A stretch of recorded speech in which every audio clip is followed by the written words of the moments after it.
everybody, this is Addicron Podfics, back with another podfic. Today I will be reading Shattered Glass, Shredded Hands by AceAceOBabyO.O on fanfic.net. Oh, 1 second. Alright, without further ado, let's get right into it. The seven, along with some of their closest friends, were gathered for their monthly party, which is what they called the scheduled get-together they used as an excuse to get out of responsibilities, in Percy's apartment. They had broken off into smaller groups a little bit ago, and Percy was currently laying on the couch with his head in Annabeth's lap, listening to her chat with Piper and Jason. He was only vaguely paying attention, instead mostly letting his mind wander as he basked in the knowledge that all his loved ones were safe and under one roof. He hummed when Annabeth carded her fingers through his hair and smiled at her answering chuckle. "You look like a blissed-out cat, seaweed brain," she said, and Percy cracked open an eye just long enough to take in the fact that she was smiling fondly down at him. "Well, can you blame me?" he muttered, nuzzling into her stomach. "I've got everyone I love safely corralled under one roof, and they're all happy. What more could I want?" Annabeth laughed, and Piper playfully smacked at his shoulder. "Corralled?" she teased. Percy opened his eyes and craned his neck back to grin at her. "Yep, you lot definitely require corralling." Now all four of them were laughing, and some of the others wandered closer to see what was going on. If anyone is doing the corralling here, I think it's me," Sally chimed in as she emerged from the kitchen with a plate of fresh blue chocolate chip cookies. Everyone scrambled to find some place to sit around the couch and coffee table so they could be within reach of the cookies. Sally laughed and sat the plate down in the middle of the table and disappeared back into the kitchen with a call of "No fighting!" Percy had sat up and pulled Annabeth into his lap, freeing up more space on the couch. Leo threw himself across Piper and Jason's laps, and Thalia squeezed herself into the space between Percy and Jason.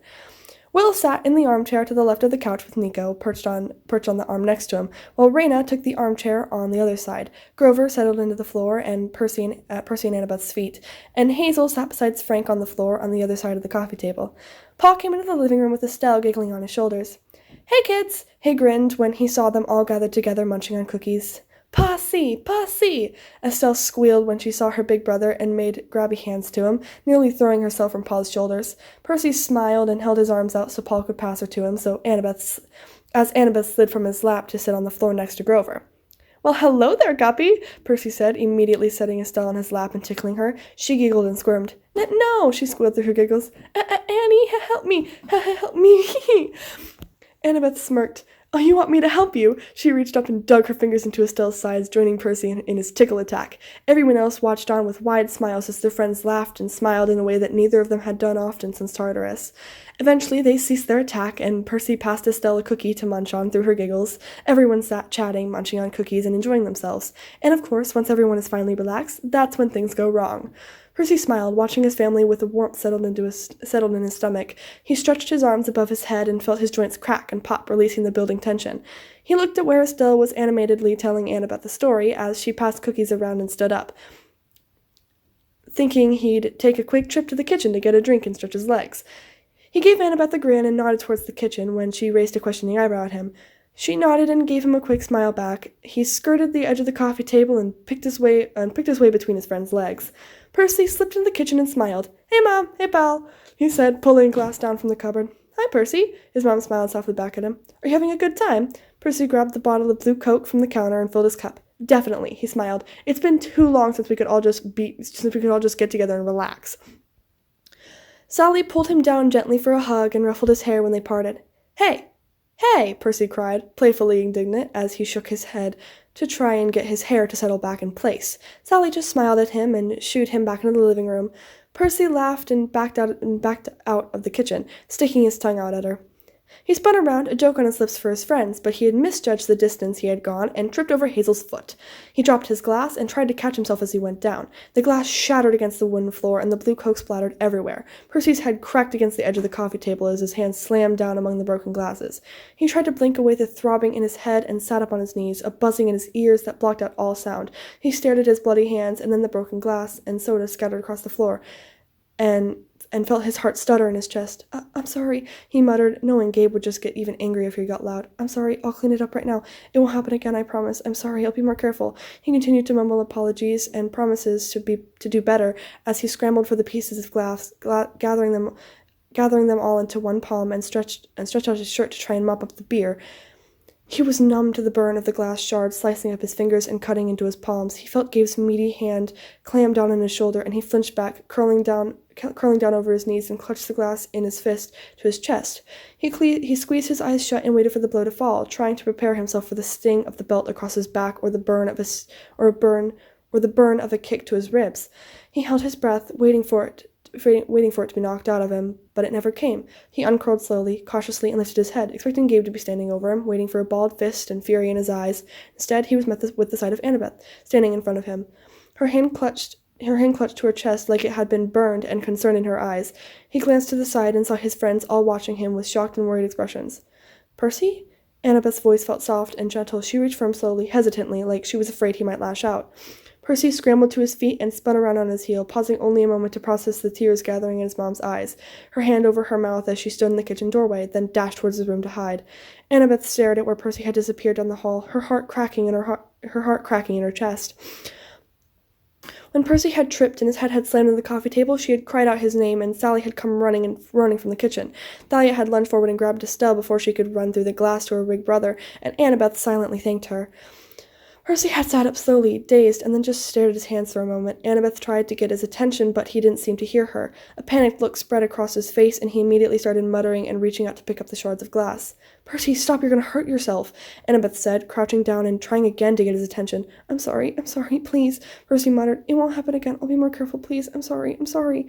Percy, it's okay." Annabeth reached out to place her hand on her partner's shoulder, only to recoil and pull it back, like she'd been burned when Percy flinched violently, curling in on himself and tensing up like he was expecting something bad to happen. Sally gasped and brought her hand to her mouth as tears gathered in her eyes. No one dared to move or make a noise. After what felt like an eternity, Percy slowly uncurled. Naked fear in his eyes and written across his face was Annabeth's undoing. "Percy?" She kept her voice low and reached for him slowly, desperately trying not to frighten him again. But then he was on his feet and had disappeared down the hall in a flash. "Sally, what?" Annabeth said, the first one to break the silence. "Pussy!" Estelle cried from where Thalia still held her tightly. "Pussy!" She thrashed around and screeched for her brother. Sally broke from her stupor and rushed around the back of the couch to pull her daughter from Thalia's arms, shushing her and trying to comfort her. Paul ushered everyone else into the kitchen so he could clean up what was left of the glass and spilled soda. Annabeth wrapped her arms around herself and tried to ignore the pit that had opened up in her stomach. She tried to distract herself by trying to gauge how the others were feeling. They all mostly looked confused, but Thalia had a look of knowing devastation in her eyes, and Leo had a suspicious glint in his own. Nico looked startled, like he just realized something terrible, and Piper appeared shaken. Her hands shook and her breath stuttered. "Annabeth," Thalia said, her face steeled with determination. "Do you know what that was?" Annabeth shook her head. "No, but..." She let out a stuttering breath and closed her eyes against the gathering tears. "But I think I have an idea." Piper took deep breaths, trying to still her shaking hands and recover from the utter terror she had felt back there. She'd always been empathetic, and since learning she was a daughter of Aphrodite, had realized that it must be one of her powers, being able to reach out and feel the emotions of others. But she had never felt anything as strongly as what she had just experienced from Percy. The fear that radiated from him had been near palpable in the air. It felt like a suffocating weight had settled around her, making her lungs seize and a yawning pit appear in the bottom of her stomach. The sense of desperation and defeated expectation ate at her insides, and she flinched back when Jason rested his hand on her shoulder. She shuddered just remembering it, tucking herself into Jason's side and grabbing Leo's hand to squeeze. Jason held her close with his arm wrapped around her shoulders, and Leo tightened his own grip on her hand comfortingly. "Annabeth," Thalia broke the silence, "do you know what that was?" "No," Annabeth shook her head, but she let out a shuddering breath and appeared to steel herself, closing her eyes. "But I think I have an idea." She glanced over at Grover, and he stepped closer to fling his arm over her shoulders in support. "Percy, he had another stepfather before Paul." Piper's eyes widened. "He doesn't talk about him much, never did, really. Called him Smelly Gabe. They didn't seem to like each other at all, and Percy hasn't mentioned him at all since his first summer and our first quest." Annabeth shrugged. "I don't know what happened to him, but I do know that after he disappeared, Percy seemed lighter, almost happier." Grover nodded and opened his mouth like he was about to speak, but someone else beat him to it. "Gabe was not a nice man." Sally stood in the doorway, Estelle on her hip, and Paul standing at her shoulder. She passed their daughter to him, and he disappeared back into the living room. Sally sighed and walked further into the kitchen to lean against the counter. Piper could sense a deep regret, a feeling of guilt coming from Sally, and immediately wished to comfort her, but she stayed where she was. It's true that he and Percy didn't like each other. I didn't like him much either. I married him to try and protect Percy. His scent was so disgustingly human it covered Percy's and made it harder for monsters to detect him. Sally closed her eyes. He was an alcoholic, and he was abusive. A sharp intake of breath echoed through the otherwise silent kitchen, and Thalia swore softly. I didn't know he hurt Percy too, until after. Percy, he's too protective, too self-sacrificing for his own good sometimes, you know? He noticed that Gabe wasn't the best with me, and apparently he tried to make a deal with him. Sally gave a humorless chuckle. He told Gabe that he could do whatever he wanted to him, and he wouldn't fight back, so long as he didn't hurt me anymore. She sniffled. I married him to try and protect Percy, and I just ended up hurting him. She shook her head with another self-deprecating laugh. So when Percy came home from his first quest and handed me a box with Medusa's head in it, well, she shrugged, and the smile that spread across her face didn't reach her eyes. I created a very good sculpture, called it The Poker Player, and sold it to a gallery for a good bit of money, enough to get us a new apartment. He still won't tell me what all Gabe did to him, what he let that man get away with just to try and protect me, but I do know that it still haunts him. Piper barely stifled a sob, covering her mouth with her hands. Hazel was crying silently, Annabeth was clinging to Grover, Leah was shaking, and Thalia looked downright murderous. I'm glad you two have Paul now, Jason said, reaching out to place a hand on Sally's arm. And I'm sorry that you had to go through that, but Percy's the strongest person I know, and knowing this only increases the respect I have for you both. Sally smiled. Thank you, Jason. I'm very lucky to have Paul, and I'm so thankful that Percy is such supportive friends. He thinks the world of you. He thinks the world of you too, Sally, Piper said. Her heart broke for her friend. Jason was right. Percy was the strongest person she knew. She had always known Percy to be brave and strong, kind and genuine. He had always seemed like an open book, wore his heart on his sleeve. He was so full of life. Percy was the kind of guy that could be counted on to always be ready with a kind word and a comforting arm. He was a soft smile and a steady hand. Calm power echoed throughout every move he made. He was a broad back that stood protectively in the way of anything that wished to hurt you, and calloused palms pulled you up when you were at your lowest. He was shitty jokes cracked to ease the tension, and crooked smiles that lit up the room. He was terrifying and overwhelmingly powerful, but at the same time he was unbelievably gentle and had a knack for putting you at ease just because he was there. Piper was left reeling, knowing that someone so strong and kind, so gentle and fun-loving, had remained so when he had grown up being abused and surrounded by hate. She only hoped Percy would be willing to let them protect him in return. Percy pushed his back against the door and buried his head in his hands, trying to calm his breathing. His hands burned. He couldn't believe he'd just lost it like that in front of his friends. He hadn't let Gabe get to him in years, and hardly thought about him since Hera's memory wipe. He pulled his hand from his knees and held his hands out in front of him. He stared blankly at his bloody fingers, at the glass shards buried in his palms. They shook. Gods, why did this have to happen today? Percy clenched his fists and tried to let the sharp sting of the glass as it dug further beneath his skin pull him out of his head. He blinked and he was no longer in his bedroom, but instead surrounded by black shards of broken glass and poisonous air. Sally smiled at all of Percy's friends, kids who had seen and gone through far more than any child could have to. She hated seeing the haunted shadows that lingered in their eyes, the heavy weight they carried, making their shoulders sag. She savored every little moment of peace she could give them, even every relaxed smile and carefree laugh she was able to coax from them. And she cursed at the gods and the fates for what they had put these children through. She excused herself from the kitchen with a soft smile at Annabeth, letting the girl know that she was going to check on Percy. Before she could leave, however, Annabeth approached her. Sally, she said, keeping her voice hushed, let me come too. I don't know if you saw it, but She paused, biting her lips. He was picking up the shards of glass with his bare hands, Sally. Annabeth's eyes held a haunted shine, tears threatening to fall. When we were down there, it was like the ground was made of glass. We got all kinds of cut up, and we didn't have the time or the tools to dig out every little piece that was embedded in our skin until after we had made it back to the Argo too. And even then, we needed help from the others. She looked away and seemed to gather herself for a moment. I don't want him to have another flashback so soon after that last one, especially not when I could help him through this one. I just want to help him. The desperation in Annabeth's voice and pleading in her eyes tore at Sally's heart, and she gave the girl a soft smile. Of course you can come with me, Annabeth. She pulled her pseudo-daughter into a tight, warm hug. Percy probably needs both of us right now. When they pulled apart, Annabeth gave her a watery smile. Thank you, Sally. They left the kitchen with Sally's arm around Annabeth's shoulders.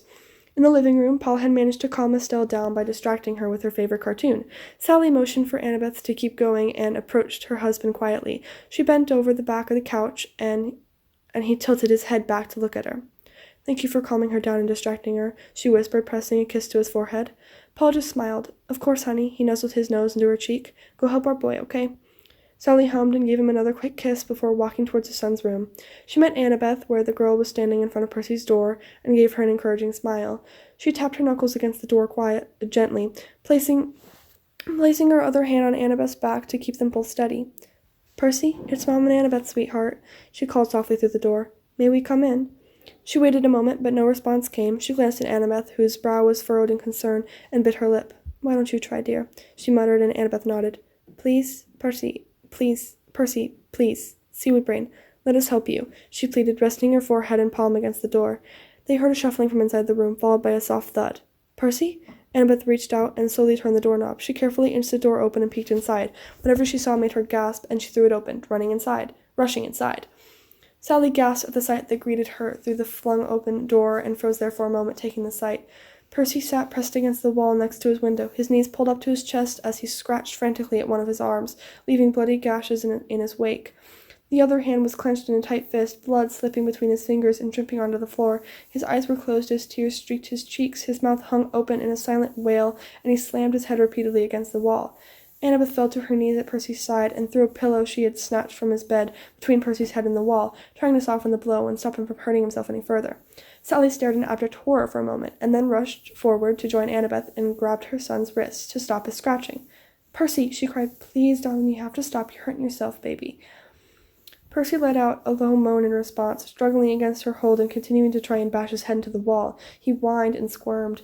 "Please, Seaweed Brain," Annabeth pleaded, "open your eyes for me." Percy whined again, but opened his eyes, staring up at them blearily, gaze unfocused. His eyes flicking from side to side before settling on Annabeth with an intensity Sally hadn't seen from him before.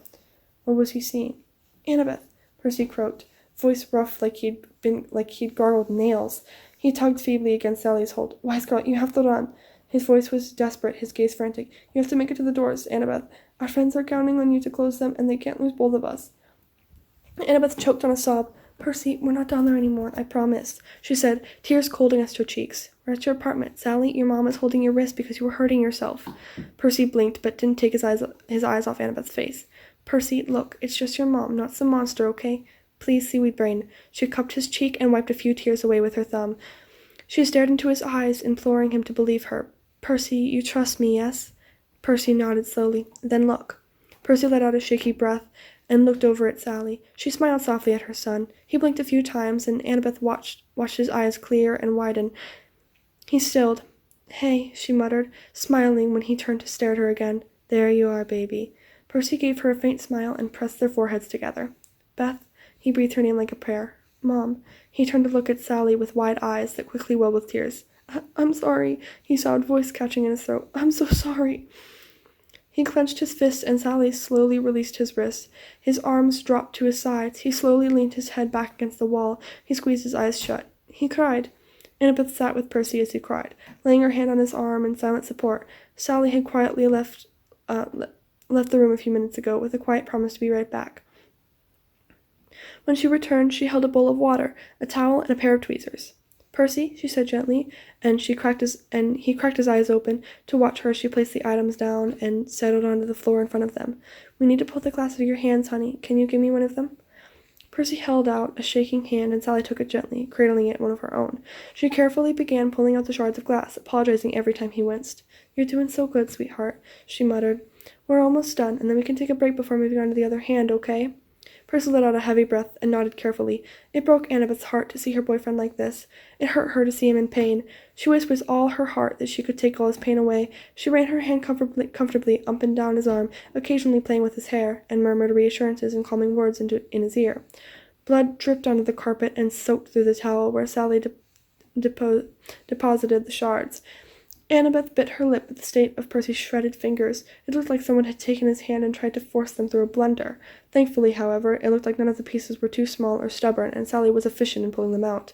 At one point, she pulled another towel Annabeth hadn't noticed before from her back pocket and tried to mop up some of the blood on Percy's hand so she could see it better. Sometimes Annabeth cursed the fact that water instantly healed most of Percy's wounds, because it meant that they couldn't risk rinsing the blood off or getting the towel wet to try and clean it off, because then he could heal with glass still stuck beneath his skin, and they would have to cut him open to dig it out. Eventually, Sally finished with the first hand and set it gently on his knee. Percy offered out his other hand before she asked, and Sally took it just as carefully as she had the first, and resumed her menstruations. Annabeth continued to watch, unable to do anything but try and provide her boyfriend comfort. Percy stubbornly remained silent through the whole ordeal, and Annabeth knew it was because he didn't want to scare or hurt his mother by letting her know just how much it hurt. It was one of the things that she both loved and hated about him. Percy would rather suffer in silence than burden anyone else with his pain. It made him appear strong and invincible on the field of battle, encouraging and rallying his comrades when he continued fighting through pain, exhaustion, and sometimes even debilitating injuries that would have immediately sent anyone else to their knees. But he seemed to think that he always needed to appear strong and invincible, and refused to let his walls down around anyone, even Annabeth. Even Annabeth knew he didn't let them down fully around her, though he did let her see more than practically anyone else. Annabeth was the only one who had ever seen Percy cry. He bottled up all his pain and stress and fear and locked it away in a far corner of his mind to deal with later, alone. But he never dealt with it until it grew too much to ignore and everything exploded out of him in a colossal breakdown. He was able to keep things in for a horrifyingly long time, though. In the almost 8 years that she had known him, she could count the number of times he had broken down on one hand, with fingers to spare. This one had been a long time coming. After Tartarus, they both had awful nightmares, alleviated only by each other's presence. Sometimes Percy would tell her about what he had seen, but much more often than not, he only buried his face in her stomach, crying silently, and let her run her hands through his hair until he had managed to fall asleep again. In the morning, he would pretend that nothing had happened, and refuse to let their other friends see that anything was bothering him, even though it was a futile endeavor, since he could not hide the bags that grew beneath his eyes, or the gauntness of his features, nor the haunted shadow that settled across his face when he thought no one was looking. Now he had been doing a little better, more willing to talk about his nightmares with her and actually express and find an outlet for his pain or anger instead of just hiding it all away. Now, as much as it hurt her to see him in so much pain, Annabeth almost wished that he would allow himself to cry out as his mother plucked broken bits of glass out of his flesh. Percy wasn't sure how long they sat there, him, his mom, and Annabeth. He tried to ignore the feeling of jagged shards of glass being gently pulled from his hands, and instead focus on Annabeth's voice and her presence beside him, solid and reassuring in a way he could always depend on her to be. She was his anchor. She kept him sane and grounded in reality. She kept him human. Without Annabeth or his mom, Percy feared that he would turn into a monster worse than anything he had ever turned to dust. Sally let out a sigh of relief when the last shard of glass clinked onto the worryingly large pile on the towel, and she leaned back, dropping the tweezers and taking a moment to just breathe and look at her son. Percy's hands and arm were still bleeding, tear tracks dried on his cheeks. His hands were closed and his head was leaned back against the wall, tilted towards Annabeth. Sally smiled slightly, finding it adorable that he was so drawn to Annabeth's voice, her mere presence. He looked exhausted and worn, and when he opened his eyes, there was an age in them that went far beyond his years. He gave her a tired smile. "Thanks, Mom," he croaked. "Here, Percy," she said, holding out the bowl of water. "Let's get those cuts all healed up." The hand he reached out to dip in the water still shook, and he winced as he flexed his fingers. Slowly, a look of blissful relief spread over his face, and his shoulders sagged. Once he pulled his hand from the bowl, Sally put it to the side and clasped one of his hands in her own. "I love you, Percy," she said, ignoring the tears that threatened the corner of her vision. "Okay, I need you to always remember that." Percy looked startled for a moment. Of course I know that, Mom. I love you too." He leaned forward and pulled her into a tight hug, and gods, when had he gotten so big that she stopped being able to cradle him in her arms to protect him? Now Percy was the one who, with his arms wrapped protectively around her, her head tucked beneath his chin. She pulled back and sniffled, giving her baby boy a watery smile before wiping her eyes and hauling herself to her feet with a groan as her knees creaked in protest. "Why don't you go take a shower and get that blood cleaned off and get some of your strength back?" she said, and Percy nodded, glancing at Annabeth. Sally smiled softly at the two of them and left the room, closing the door softly behind her. She would let them have their moment alone and go let their friends know that Percy was okay. After Sally left, Percy turned to look at her with teary eyes, and Annabeth opened her arms without hesitation. Percy threw himself into them and collapsed against her. He buried his nose in the crook of her neck and finally let the sobs he'd been holding in for his mother rack his body. He shook, quivering in her arms, though through the remembered terror. She held him tightly and pressed his lips to his mop of messy hair. She sat there and cradled him, rocking gently until he regained control enough to pull away and wipe his eyes. "I'm sorry," he muttered, refusing to meet her eyes in embarrassment. "Hey," she chided him gently and reached out to tilt his chin up with her knuckle, making him look at her. "What have we talked about, You don't have to apologize for seeking comfort and letting yourself hurt." She leaned forward and kissed him softly, putting all her warmth and love behind it, trying to tell him with one brush of their lips just how much she loved him, how proud of him she was. When they parted, she cupped his cheek and smiled when he nuzzled into the touch. "I love you, wise girl," he whispered into the space between them, saying the words reverently as if he was sharing a secret with her. "I love you too, seaweed brain." She echoed him and kissed him once more before standing up and pulling him up with her. "Go shower." She herded him out of the room and towards the bathroom. "I'll be right here when you're done, and then we can hide out in your room the rest of the day, watching movies and cuddling, or we can rejoin the party, okay?" Percy nodded and gave her a thankful smile before disappearing into the bathroom. Annabeth waited until she heard the water running to head towards the living room. She peeked around the corner and smiled as she saw their friends gathering once more around the coffee table. Hazel and Frank were entertaining Estelle, while Thalia talked with Sally. Paul must have been in the kitchen since she didn't see him anywhere in the living room, but everyone else was accounted for. Leo had joined Thalia and Sally's hushed conversation. Piper and Jason were cuddled on the couch, talking quietly to each other. Raina was standing off to the side, talking with Nico and Will. Grover was standing nervously in a corner, munching on a paper plate as his eyes flickered around the room. Naturally, he was the first one to notice her when she stepped around the corner. "Annabeth!" he called, trotting over to her. "Where's Percy?" He worried at his lip. Annabeth smiled and shook her head. "He's taking a shower," she said, and Grover chuckled. "That's probably a good idea," he said, then glancing nervously down the hallway. "How's he doing?" Annabeth noticed that the rest of the room had gone quiet, looking at them. "He's okay, but we might spend the rest of the day in his room. He's usually super drained after a flashback, and he just had 2 in the span of half an hour." She shook her head and looked over her shoulder to make sure Percy was still in the bathroom. "The shower will help, but I don't know if he'll be up to facing what happened with everyone else yet." Grover nodded, and Nico walked up to stand beside him. "If either of you want anything, just let me know, okay? I'll get it for you." He gave her one of his rare smiles. "Thanks, Nico." She smiled back and ruffled his hair. "We'll all be here if he needs anything," Raina said, walking over and putting her hand on Annabeth's shoulder. "Kelpet can come to me if he ever wants to exchange shitty childhood stories," Thalia said with a smirk, throwing her arm around Annabeth's shoulder. "We can bond over having trauma because of alcoholics." Annabeth snorted and rolled her eyes at her best friend's antics. "I'll let him know," she said dryly, but smiled to let her know that she would, in fact, let Percy know. "Now," she said, looking back over her shoulder as she heard the shower shut off, "I gotta get back to him." She stepped back down the hall and listened to the rest of her friends go back to their conversations and relaxing. When Percy opened the bathroom door, Annabeth was waiting for him with his favorite pair of sweatpants and one of his comfiest sweaters bundled in her arms. "Thought you might want these," she smirked, and Percy kissed her before accepting the bundle and disappearing back into the bathroom to throw them on. He felt refreshed, if still a little tired, and calm when he re-emerged with his old clothes slung over his shoulder. "Thanks, Beth," he said, and wrapped his arms around her waist to tug her into his side. He nuzzled her hair and let out a content sigh. She laughed. They ambled back into his room so he could dump his dirty clothes into the hamper, and then he just kind of stood there. He wasn't sure what to do next. He wanted to go back to hanging out with his friends, but he wasn't sure he'd have the energy to answer any questions they might ask him. Annabeth, as always, seemed to know exactly what he was thinking and poked his side to pull him out of his head. "Hey, you don't have to go back out there," she said when he looked down. "We can stay here and cuddle. You could nap if you wanted, and we wouldn't have to move or deal with anyone else until at least tomorrow." The thought was tempting, Percy had to admit. "But if you do want to go back out there, they won't ask you any questions. I promise." Percy stared at her calculating eyes, letting the familiar stormy gray soothe him. He smiled and leaned down to press a soft kiss to her forehead. "I think I want to go hang out with them some more," he muttered against her skin, and Annabeth hummed before pulling pulling back and tugging him along. Well then, let's go, seaweed brain.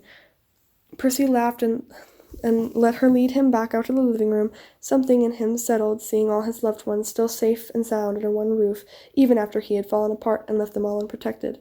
The first one to notice him was his little sister, who immediately jumped up and ran toward him, squealing, "Pussy! Pussy!" He met her halfway and scooped her up, blowing raspberries into her stomach and then placing her on his shoulders. "Hey there, Guppy," he said, and Estelle giggled. Pussy friends are the bestest," she cried, and bounced to be put down, running back over to Hazel and Frank. Percy smiled. Then Grover tackled him in a hug. "Whoa, man," Percy said, staggering back a step to keep from being bowled over. "I'm okay, I promise," he smiled and wrapped his arms around his best friend. "I know, I just want to make sure that you know that we'll always be here for you, just like you're always there for us," Grover said, looking up at Percy with wide, determined eyes before backing up. "We won't ask," Jason said, placing his hand on Percy's shoulder. "But if you ever do want to talk about it, we'll listen." Nico appeared in front of him and wrapped his arm around Percy's waist in a quick hug. "You may be a kelphead, but you're my kelphead," Thalia butted in, grinning up at him and smacking him playfully on the arm. Percy felt his eyes welling with tears again and sniffled. "Damn it, guys," he laughed and wiped his eyes. "Thank you," he smiled, and a warm feeling settled firmly in his chest. Before long, Percy had been manhandled onto the couch, with Annabeth pressing firmly into one side and Grover tucked into the other. The rest of their friends filed in from where they were from there until they were all in one big demigod dog pile surrounding the couch, and Percy in the middle. He fell asleep listening to his friends' quiet chatter and feeling secure in the knowledge that everyone he loved was right within reach. For the first time in years, Percy slept peacefully through the night. And that is it for today. That is Shattered Glass, Shredded Hands. I hope you all enjoyed. I really like this fic. I think it's really nice that, well, not really nice. I like this fic because it shows all the trauma that Percy's been through and the fact that he never lets anybody else see that side of him except for Annabeth. That's what I'm saying. God, I'm bad at this. Okay. Bye guys. I'll see you next week. Sorry for the slight, monologue here at the end. It's whatever. Click off if you want. This isn't the best. Anyway, bye guys. Sorry.